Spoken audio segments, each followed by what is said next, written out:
Hi everyone, welcome to the development update for July. At the beginning of the month I started working with the composer who's been doing all the music for the game. Now, where we have sort of gotten the initial set of music in and that's kind of all in place, we were meaning to go through and kind of polish up all the tracks.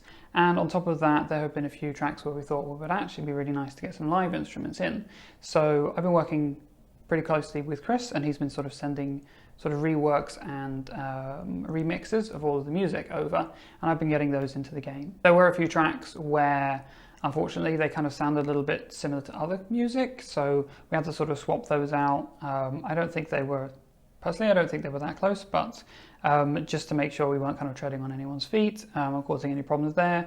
So there are actually a whole bunch of tracks that weren't in the game when we shipped it into early access, and those tracks have now been reworked and they've been added to the game as well. So those are in. It's been really great to hear the sort of more final remixes of the music. I think Chris is probably going to be doing a few more sort of iterations on them just to get them just right.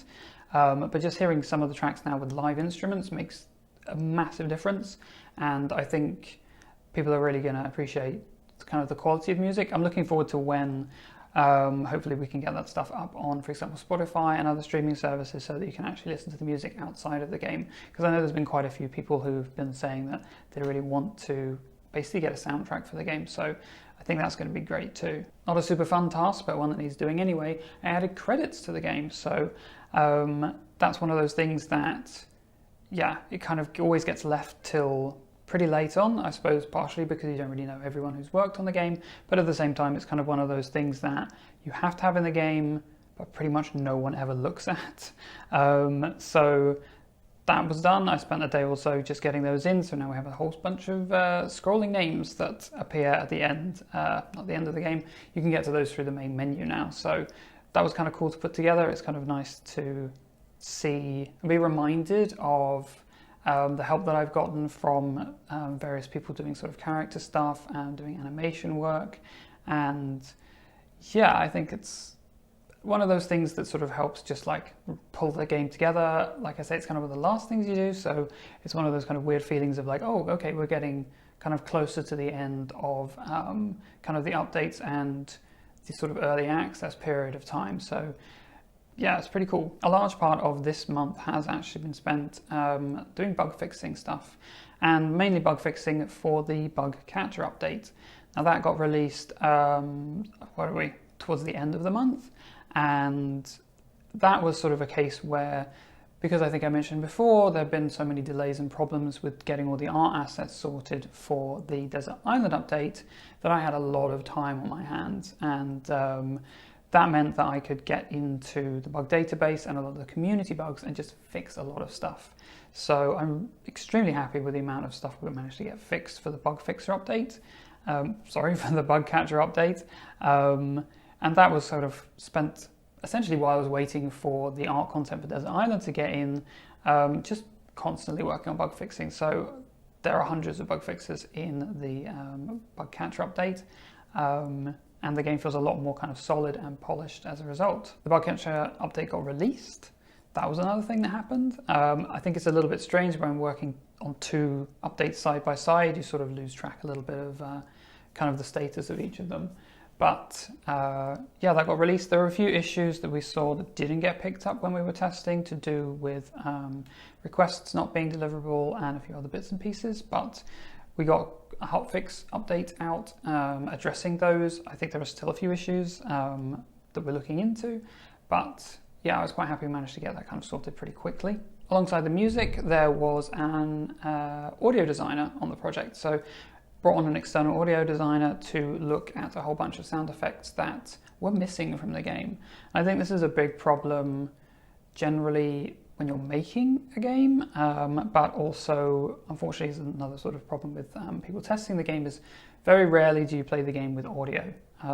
Usually, you know, if you're working, you'll have music on or something on in the background, and I think it's a similar thing for QA, unfortunately. So that means that quite often you don't really notice, or you sort of forget that there aren't sound effects for a whole bunch of things in the game.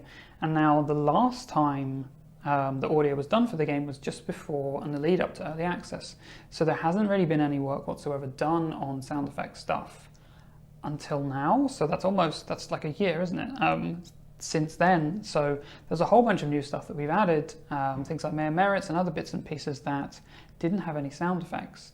So I brought on an external audio designer, and he sat down and just kind of filled in all the gaps and all the things that were missing, as well as sort of working into the new audio that's going to be for the Desert Island update.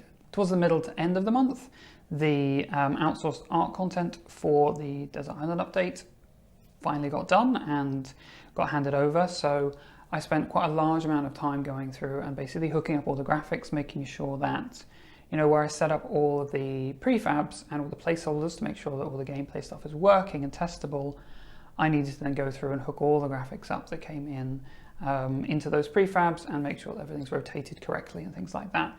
There were a few items that needed like scale adjustment and things to do with like wearables, where I don't think they were really tested when they were made against the avatar size. So things like we have like a pharaoh headdress that was much too big and looked very silly. So I've kind of had to work into a few of the art assets.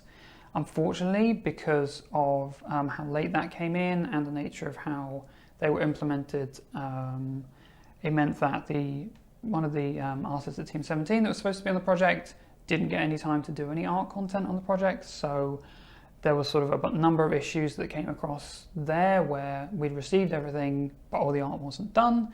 So I had to hop on and do a few art bits and pieces, and I also have had to bring on another external artist to just get the last assets sorted.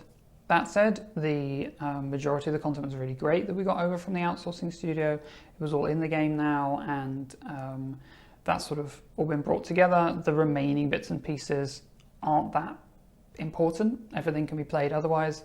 And those are hopefully coming in the next couple of days. So we're getting very close to a point where Desert Island update is sort of together and wrapped up. I worked into making sure the Desert Island sort of level looks good, that the different variations of the size and shape of the actual Desert Island looks good, the way that the levels are combined works, and making sure that kind of transitions between, like we have a hill area on the Desert Island, making sure that that kind of sits well on the island base, making sure that all the resources, all the trees, everything else, all that stuff gets placed out correctly. So that was kind of a large chunk of time, just kind of playing the game, iterating, making sure that all of that worked really well. I also implemented all of the gift shop items that came through from the outsourcing studio. I'm really happy with how they turned out. I think the whole kind of concept of the gift shop that we have in the archaeologist tent is kind of a bit of a silly one and kind of fun, and I think it's nice to have sort of had a little bit of a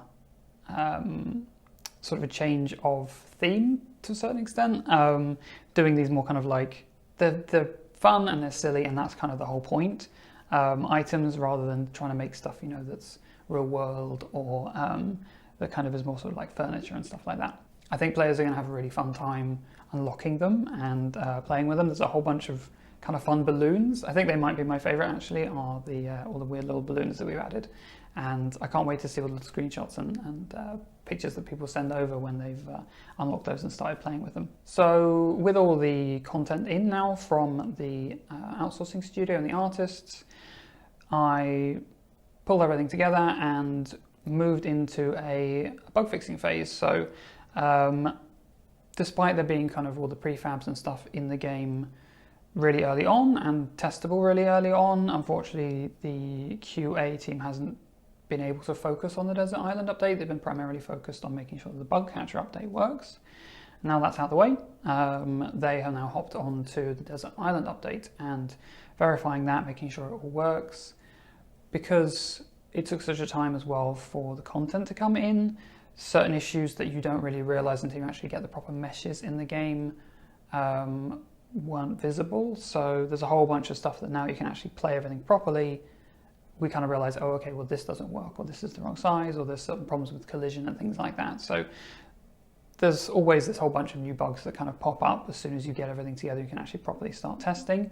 But because I got everything in so early and all the placeholders working, I feel like there's a lot less than there would have been otherwise. The community testers have also been able to play the game, and they've been throwing over a whole bunch of little bugs and problems that they've been finding, and I've been kind of hopping on those and fixing those. So that's sort of now what my kind of time is spent moving forward now with this update is, moving on to similar to sort of like the first half of this month, moving on to basically bug fixing and finishing up the update. This means that the last update that we have planned for the early access period is kind of coming to its conclusion and getting finished off. So we have now spent, sort of me and like a designer that I have at Team 17 who helps out with kind of planning and kind of ideas for the game. We've actually been having a few meetings now and sitting down and thinking, okay, well, what are the next updates? What do we do? What do players want to see? And what would be good updates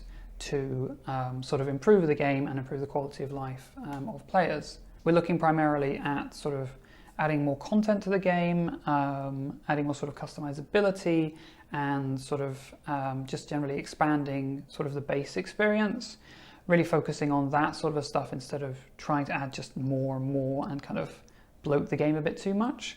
So things are kind of early stages still. We're sort of brainstorming and just figuring out what we want to do, but it's definitely a weird and kind of fun feeling to think of like, okay, well, now that the early access stuff is sort of wrapping up, where do we take the game next? And for me personally, where everything in the early access update we had planned well in advance of early access starting, that means that I've always known, okay, well, this is what's coming up next, this is what's coming up next, and it's always a case that there's nothing new.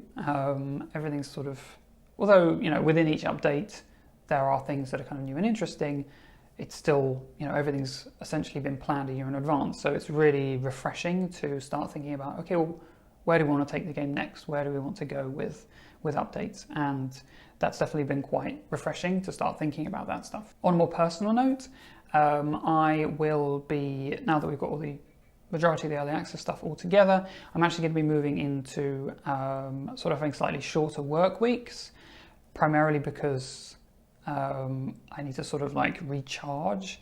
This has been a very intense couple of years. Like I've worked on Hokko for, I honestly can't remember, but it's like 5-6 years, something like that. And the early access period has been very intense, where we've been putting out an update pretty much every month with new content. That's been really insane and has been quite draining. So I'm going to be looking at sort of scaling back my time a little bit, primarily just having like Fridays off and giving myself a bit of time to recharge and relax and just a bit more kind of like freedom mentally to sort of think about the game and future stuff. I'll still be doing these monthly developer updates, so you'll still be getting a kind of a behind the scenes and information on what's been going on and what I've been working on. That said, I'm also looking at kind of working into my Patreon and sort of thinking about what kinds of content would be interesting for people to see.